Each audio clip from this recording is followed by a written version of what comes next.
शैन परिवार के आप सभी कस्टमर, सभी एसोसिएट, आप सभी को राशिद नसीम, चेयरमैन शैन ग्रुप का प्यार भरा नमस्कार। साथियों, ऊपर दिए गए टेक्स्ट मैसेज के एवज में मैं आपको अपनी वॉइस नोट में जो मेरे ऊपर संदेश है उसको थोड़ा सा एक्सप्लेन करना चाहूंगा। सबसे पहले तो आप सभी कस्टमर जो लीगल में नहीं गए हो, जिनकी मेल आ चुकी है मेरे पास, और मेल में जिन्होंने कंसर्न दिया हुआ है कि उन्हें कंपनी पे भरोसा है और कंपनी के साथ जाना चाहते हैं और साथ में उनके कॉन्टैक्ट नंबर हैं, तो यकीन जानिए आपकी लाइबिलिटी जून तक उतरना हर हाल में संभव है, क्योंकि कंपनी खुद अपने आप को प्रूव करने के लिए, दोबारा रिस्टार्ट होने के लिए और अपनी इमेज को हिंदुस्तान में एक बार क्लीन इमेज बनाकर फिर से लॉन्च करने के लिए अपनी जिम्मेदारी पे सारे काम कर रही है। मैं आप सभी कस्टमर से कहना चाहूंगा कि जो अब तक लीगल में नहीं गए, बिल्कुल ये गलती ना करेंगे लीगल में जाने की, क्योंकि लीगल में आपको जिस रास्ते से ले जाया गया था पिछले 5 साल पहले, उसमें हम पर आरोप लगाए गए थे कि हमने 68,000 करोड़ का स्कैम किया है और लाखों कस्टमर पीड़ित हैं और हजारों एफआईआर हो गई हैं, पैसा विदेश चला गया। ये सारे आरोप हम पर लगाए गए थे, जो आरोप की जांच 4 साल तक एजेंसीज ने किया, और जब आरोप का कोई भी सबूत नहीं मिला तो एजेंसी ने एक प्रपोजल के तहत सेक्शन 8A के तहत जो मुकदमा दायर करवाया है, उसमें सारे सारे आरोप अपने आप खारिज होते हैं और अब सिर्फ मनी लॉन्ड्रिंग की जांच हो रही है। यानी अब एजेंसी के द्वारा दायर किए गए मामले में सिर्फ पीएमएलए एक्ट 2002 के तहत जो जांच हुई है या जो मुकदमा चलेगा, उसमें कंपनी को सबसे पहले मौका दिया जाएगा इस साबित करने के लिए कि हम पर लगाया गया पीएमएलए का जो आरोप है वो गलत है, और कंपनी साबित कर लेगी, क्योंकि जो हमारा काम का तौर तरीका रहा वो कहीं से भी पीएमएलए एक्ट का वायलेशन नहीं करता है। और हमारे वकील पूरी तरीके से इस मामले में सक्षम है कि कैसे कोर्ट के अंदर हम अपनी कंपनी को बाइज्जत बरी करें। फिर भी मैं आपको बताना चाहूंगा कि स्पेशल कोर्ट के बाद यदि किसी प्रकार से कोई भी ऐसा डिसीजन आता है जो कंपनी की फेवर नहीं होता है, तो हमारे पास उस डिसीजन को चैलेंज करने का टाइम होता है, हाई कोर्ट, सुप्रीम कोर्ट तक जाने का टाइम होता है, और इस पूरी प्रक्रियाओं में कई साल लग सकते हैं अगर ऐसा कुछ हुआ तो सारे लोग जो लीगल में गए हुए हैं वो पूरी तरीके से इतने साल तक उनको इंतजार करना पड़ेगा। जब तक कंपनी इस मुकदमे को लड़ रही है तब तक एक पाई भी किसी प्रकार से किसी को मिलना संभव नहीं है। अब यहां दो चीजें होती हैं, दो चांस है। पहली चीज, कंपनी मुकदमा जीत जाती है, और ये होगा हर हाल में, ये होगा तो कंपनी सारी जमीन, सारा पैसा, सारी कंपनी के अंडर में आएगी,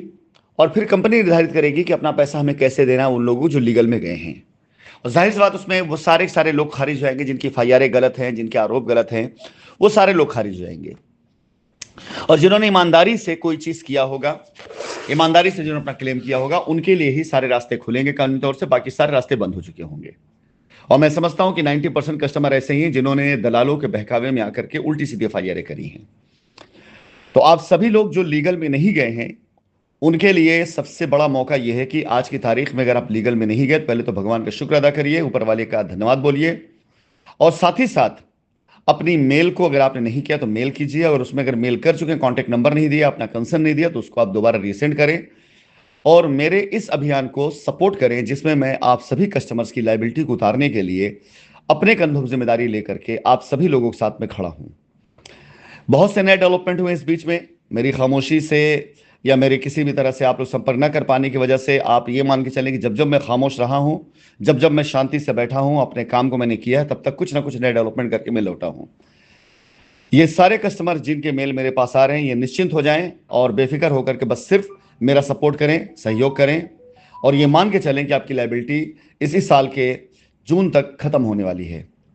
बाकी ये लाइबिलिटी खत्म करना मेरे लिए चैलेंज भी है और मेरे लिए खुशी की बात होगी, मेरे लिए एक तरह से देखा जाए तो किसी बड़े अवार्ड से कम नहीं होगी, क्योंकि मुझे साबित भी करना है हिंदुस्तान के अंदर कि मेरे कस्टमर जिन्होंने मेरा साथ दिया, मैं उनके साथ हमेशा खड़ा था। अनुरोध करूंगा आप सभी लोगों से कि आप अपनी मेल जिन्होंने कर दी है वो बिल्कुल बेफिक्र होकर बैठ जाए, और जिनकी मेल अभी तक मेरे पास नहीं आई हुई है वो मेल करें और अपने विचारों को यहां वहां किसी तरह से मत व्यक्त करें, किसी ग्रुप में ना व्यक्त करें। और अगर आपने ऐसे किसी ग्रुप को ज्वाइन कर रखा है जिस ग्रुप में सिर्फ आपको बहकाया भड़काया जाता है, तो विश्वास जाने आपके लिए हमारे पास कोई स्थान नहीं है। जल्दी मैं अभियान शुरू करने जा रहा हूं कि ऐसे लोगों के साथ जुड़े हुए लोग जो एंटी कंपनी एक्टिविटीज में रहे, उनके ग्रुपों में जुड़े हुए लोगों के साथ कंपनी कोई रियायत नहीं बरतने वाली है, कंपनी उनको बिल्कुल खारिज करेगी, और दोबारा कभी भी किसी भी तरह से ऐसे लोग लाइबिलिटी के बारे में सुनेगी भी नहीं कंपनी, क्योंकि कंपनी स्वतंत्र है अपने फैसले को लेने के लिए। जब हम अपने पास से अपनी जिम्मेदारी खत्म कर रहे हैं तो हमारी मर्जी है कि हम किसको चुनेंगे और किसको सेलेक्ट करेंगे, क्योंकि कंपनी की जमीन से हम लाइबिलिटी नहीं खत्म कर रहे हैं। और ऐसे लोगों के लिए खास अनुरोध है, मेरी तरफ से चेतावनी है कि जो लोग ऐसे लोगों के साथ जुड़े हुए हैं जो एंटी कंपनी एक्टिविटीज में इन्वॉल्व रहे हैं, चाहे उनके किसी भी सोशल मीडिया पेज से अगर आप जुड़े, चाहे उनके फेसबुक से जुड़े हैं, इंस्टा से जुड़े हैं, या उनके किसी भी ग्रुप से जुड़े हुए हैं, और आप वहां से जुड़ करके कंपनी से कोई भी उम्मीद मत कीजिए। यदि आपको लगता है कंपनी से कुछ कराना है आपको, तो ऐसे ग्रुपों से और ऐसी जगहों से तुरंत एग्जिट मारिए, और उसका एग्जिट प्रूफ आप मुझे दीजिए कि आप इस ग्रुप में थे और अब आपने वहां से एग्जिट कर लिया। तभी मैं मान के चलूंगा कि आप कंपनी के साथ खड़े हैं, और आपकी मेल तभी कंसिडर की जाएगी। अन्यथा किसी भी तरह से आपका मेल या आपकी चीजें बिल्कुल उसको कंसिडर नहीं किया जाएगा। और मैं इस पर बाकायदा पूरी टीम बैठाऊंगा जो चेक करेगा कितने लोग ऐसे हैं जो मेरे साथ भी जुड़े हुए हैं और मुझे पेपर इन्होंने भेजा है और मुझसे उम्मीद करते हैं, और ये किसी दूसरे ग्रुप में जुड़े हुए हैं। इसके बाद मैं लगाऊंगा पूरी टीम ऐसे ग्रुपों पर पूरी मॉनिटरिंग करने के लिए जहां पर एंटी कंपनी एक्टिविटीज चलती हैं।